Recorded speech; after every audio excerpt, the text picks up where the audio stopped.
Have you ever wondered why Tibet is often referred to as the Forbidden Land? This high-altitude region nestled within the heart of Asia is shrouded in an aura of mystery and intrigue that has captivated the world for centuries. Tibet, often known as the roof of the world, is a land of stark beauty and spiritual serenity.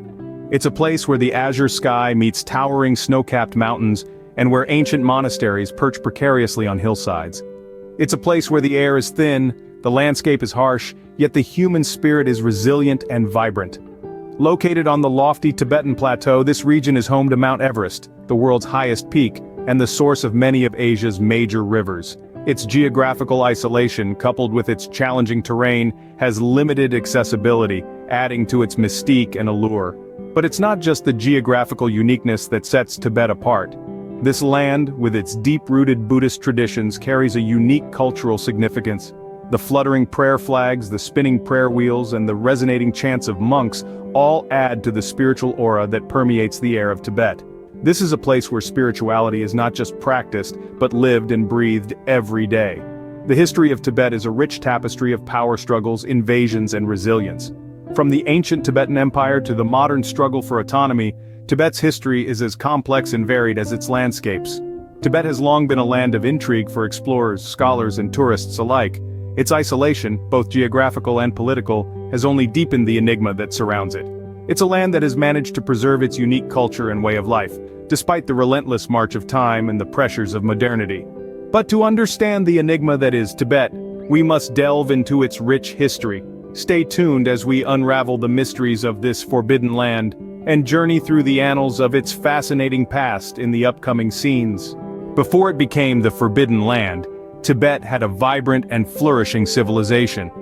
As we delve into the annals of time, we find the roots of Tibet's history firmly planted in the 7th century with the rise of the Yarlung dynasty. This period marked the birth of the Tibetan Empire, a power that would leave an indelible mark on the world stage. The Yarlung dynasty, with its capital at Yarlung Valley, was a force to be reckoned with. Its rulers were savvy strategists, expanding their reign far and wide, stretching their influence from the Taklamakan Desert in the north to the Himalayan ranges in the south. The Tibetan Empire was a beacon of might and majesty, a testament to the prowess of the Tibetan people. But the empire was not just about territorial conquests, it was also a cradle of culture. During this period, the Tibetan script was developed, a writing system that still forms the basis of Tibetan literature today. The Yarlung dynasty was also instrumental in introducing Buddhism to Tibet, a spiritual path that would become a defining feature of the Tibetan identity. The spread of Buddhism was not a straightforward affair, though. It was a process fraught with internal strife and political intrigue. However, the perseverance of the Tibetan people and their rulers eventually led to the flourishing of Buddhism, transforming Tibet into a spiritual sanctuary that continues to captivate the world.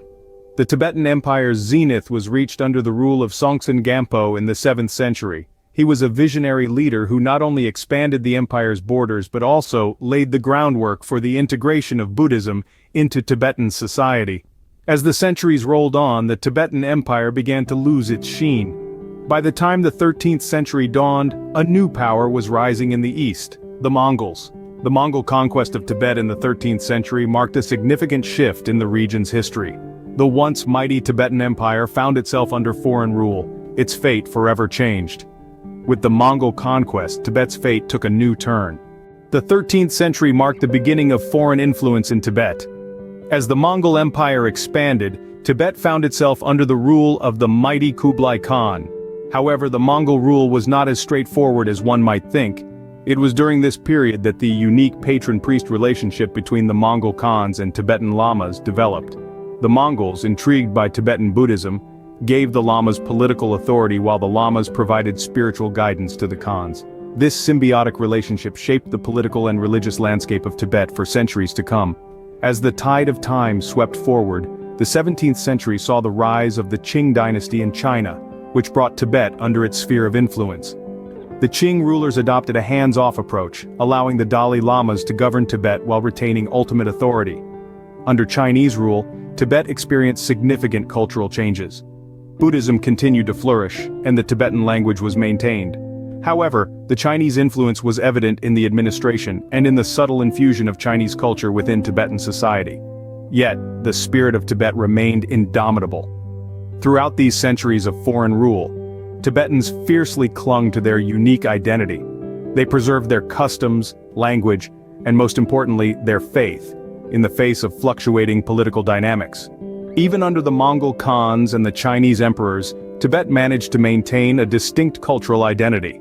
Resistance was a constant undercurrent in Tibetan society.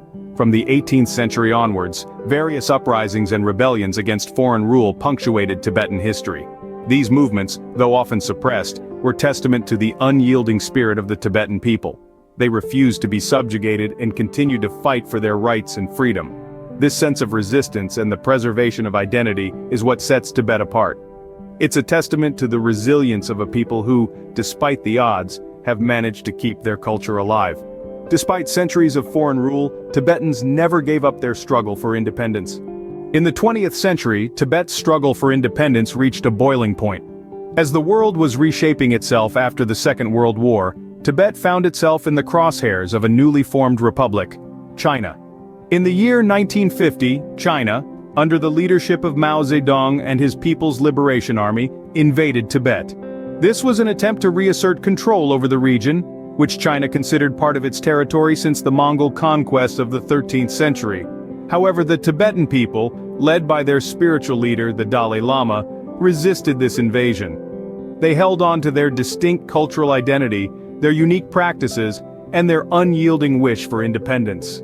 The situation escalated dramatically in 1959 when a full-scale uprising erupted against the Chinese rule. It was a desperate cry for freedom that was, unfortunately, met with a brutal crackdown. Thousands of Tibetans lost their lives, and many more were forced into exile.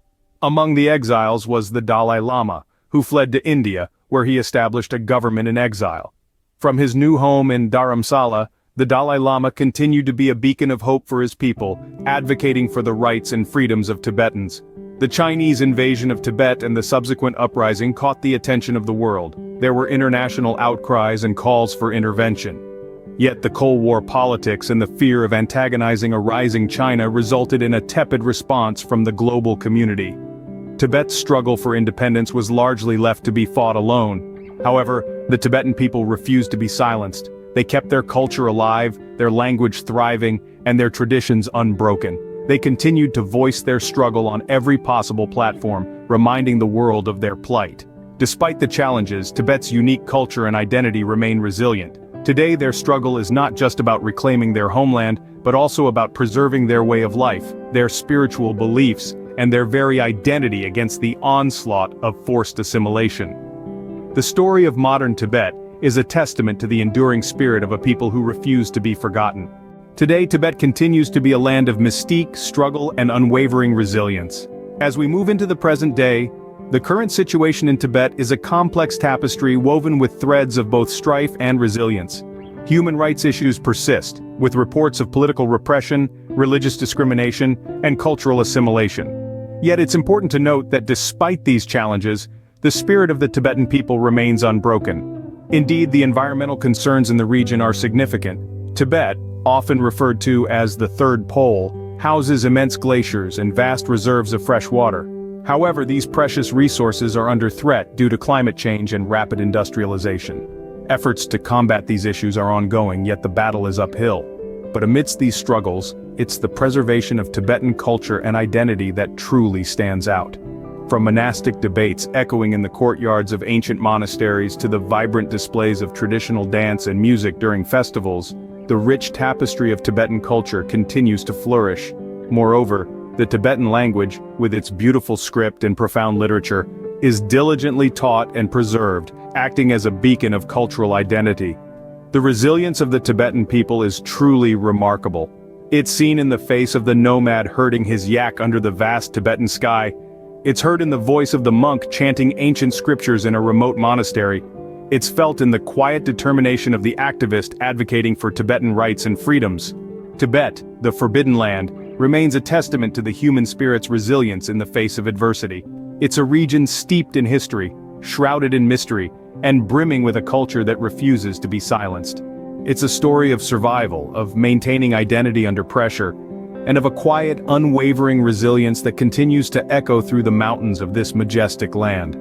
If you found this journey through Tibet's history intriguing, don't forget to like, comment, and subscribe for more such historical deep dives.